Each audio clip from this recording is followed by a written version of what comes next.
ये भूतिया कहानी है राजस्थान के भरतपुर में स्थित एक कारखाने की, जहां एक भूत ने कर्मचारी बनकर 1 महीने ड्यूटी की। लेकिन जब बाद में कारखाने के मालिक को इस अद्भुत घटना के बारे में पता चला तो कारखाने का मालिक हक्का बक्का रह गया। अब मन में ये सवाल उठ रहा कि ये भूत कौन था।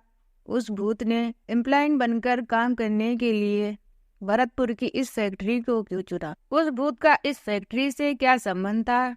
क्या इस फैक्ट्री पर पहले से ही भूत का साया था? लोग बताते हैं कि फैक्ट्री के मालिक ने उस भूत का वेतन भी दे दिया। इस कहानी में जानेंगे कि किस तरह इस कारखाने में छुपकर काम किया, और जिस किसी ने भी इसे सुना उसे अपने कानों पर विश्वास नहीं हुआ। लोग बाग फैक्ट्री की भूतिया कहानी को सुनकर एक बार इस फैक्ट्री को देखने अवश्य आए। उन्होंने वहां काम करने अन्य कर्मचारी से पूछा कि उस भूत ने जब तक इस फैक्ट्री में काम किया तब काम करने के दौरान उनका अन्य कर्मचारी के साथ कैसा व्यवहार था। उस भूत ने किसी को नुकसान तो नहीं पहुंचाया। ये वो समय था जब कोरोना वायरस का दौर चल रहा था। हर इंसान इससे बचने का प्रयास कर रहा था, लेकिन कोरोना वायरस किसी न किसी को अपने चपेट में ले लिया करता था। राजस्थान की भरतपुर की एक फैक्ट्री में विशाल जायसवाल छुपने की वजह से नाम बदल लिया था। उस नाम के व्यक्ति वहाँ काम करते थे। वो अपनी ड्यूटी को बड़ी ईमानदारी से करते थे। फैक्ट्री के कर्मचारी विशाल जायसवाल का व्यवहार फैक्ट्री के मालिक ही नहीं बल्कि फैक्ट्री के काम करने वाले हर कर्मचारी को पसंद आता था। लॉकडाउन घोषित हुआ तो फैक्ट्री बंद हो गई। सारा काम काज पट हो गया। 2-3 महीने तो फैक्ट्री ने अपने कर्मचारियों को घर बैठे ही वेतन दिया, लेकिन बिना काम करे फैक्ट्री में ऐसा कितने दिन चलता। इसलिए अब फैक्ट्री ने अपने कर्मचारियों को वेतन देना बंद कर दिया था। विशाल जायसवाल जो भरतपुर में एक फैक्ट्री के कर्मचारी थे, लॉकडाउन के दौरान फैक्ट्री ने वेतन न दिया जाने के कारण वो मायूस रहने लगा और प्रभु से प्रार्थना करने लगा कि जल्द से जल्द फैक्ट्री खुल जाए, कि जल्द से जल्द लॉकडाउन समाप्त हो जाए ताकि वो वापस ड्यूटी पर जा सके। लेकिन कोरोना वायरस का दौर बढ़ता जा रहा था, लॉकडाउन बढ़ता जा रहा था। इस बीच एक दुर्घटना घटी। फैक्ट्री में काम करने वाले विशाल जायसवाल कोरोना वायरस के चपेट में आ गए और वो बहुत कोशिश के बावजूद भी उन्हें बचा नहीं पाए। विशाल जायसवाल की फैक्ट्री में ये बात पहुंचा दी गई।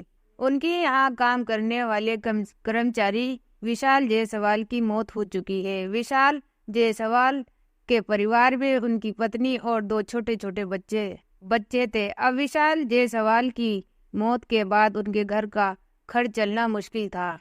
लॉकडाउन समाप्त हुआ, फैक्ट्री को फिर से चलने का आदेश हो गया। राजस्थान की भरतपुर की वो फैक्ट्री भी स्टार्ट हो गई जिसमें विशाल जायसवाल काम करता था। एक दिन फैक्ट्री का मालिक क्या देखता है कि ऑफिस में उनके सामने विशाल जायसवाल खड़ा है। फैक्ट्री का मालिक ने जब विशाल जायसवाल को देखा तो वो चौंक उठा। उन्होंने विशाल जायसवाल से कहा कि तुम्हारी तो मौत की खबर हमारे पास आई थी। फैक्ट्री के मालिक ने इस तरह कहा, पर विशाल जायसवाल मुस्कुराकर बोला, आपसे किसी ने मजाक किया होगा। विशाल जायसवाल ने फिर से कहा कि फैक्ट्री खुल गई है, मैं काम पर आऊंगा। इस बात पर फैक्ट्री का मालिक बोला कि तुम्हारे जैसे मेहनती और कर्मचारी मिलते ही कहाँ हैं, इसीलिए हमारी फैक्ट्री के दरवाजे तुम्हारे लिए सदा खुले हैं। फिर उन्होंने अपने आप को संभाला और फैक्ट्री के मालिक ने विशाल जायसवाल की पत्नी से कहा कि बात कुछ भी हो, लेकिन विशाल जायसवाल ने ड्यूटी टाइम ही नहीं बल्कि ओवर टाइम भी काम किया है, इसलिए उनका वेतन आप ले लीजिए। फैक्ट्री मालिक ने विशाल जायसवाल का वेतन और ओवर टाइम मिलाकर कुछ 50,000 रुपये निकले थे उनकी पत्नी के हाथ में रख दिए। विशाल जायसवाल की पत्नी की आंखों में आंसू बहने लगे। वो ये सोच रही थी कि एक दिन मैं बच्चों से बात कर रही थी कि काश हमारे पास 40-50 हजार रुपये होते तो मैं घर में छोटी मोटी दुकान खोलकर बैठ जाती। उस दिन उनकी आत्मा, पति की आत्मा, विशाल जायसवाल की आत्मा ये बात सुन रही थी।